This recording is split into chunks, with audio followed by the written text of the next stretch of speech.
দেখছেন প্রবাস কণ্ঠ morning update powered by JMG cargo. মালয়েশিয়ার সেবা খাতে বিদেশি কর্মী নিয়োগের আবেদন বন্ধের ঘোষণা দেওয়া হয়েছে। বুধবার দেশটির স্বরাষ্ট্র মন্ত্রণালয় এক জরুরি বিজ্ঞপ্তিতে এই তথ্য জানায়। বিজ্ঞপ্তিতে বলা হয়েছে, অভ্যন্তরীণ বাণিজ্য ও জীবনযাত্রার ব্যয় মন্ত্রণালয়ের আওতাভুক্ত সেবা খাতের বিদেশি কর্মী নিয়োগের কোটা প্রায় পূরণ হয়ে যাওয়া এই খাতে নতুন আবেদন গ্রহণ বন্ধ করে দেওয়া হচ্ছে।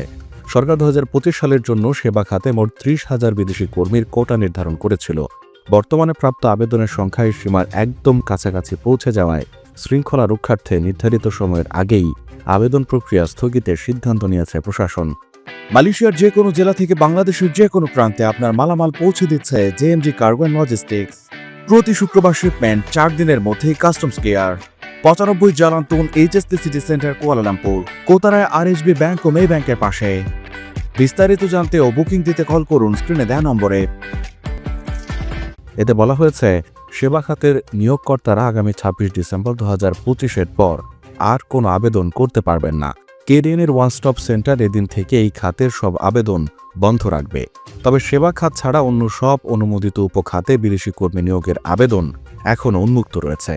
ওইসব খাতে নিয়োগকর্তারা আগামী 31 ডিসেম্বর 2025 পর্যন্ত আবেদন করার সুযোগ পাবেন। অভ্যন্তরীণ বিষয়ক মন্ত্রণালয় সংশ্লিষ্ট নিয়োগকর্তাদের বর্তমান নিয়ম এবং শর্তাবলী মেনে নির্ধারিত সময়ের মধ্যে আবেদন সম্পন্ন করার আহ্বান জানিয়েছে। বিশেষ করে যারা সেবা খাতের বাইরে অন্য খাতে কর্মী নিতে চান, তাদের হাতে সময় আছে 31 ডিসেম্বর পর্যন্ত।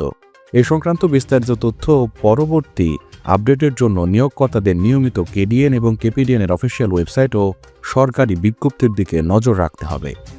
প্রবাস কণ্ঠ নিউজ ডেস্ক।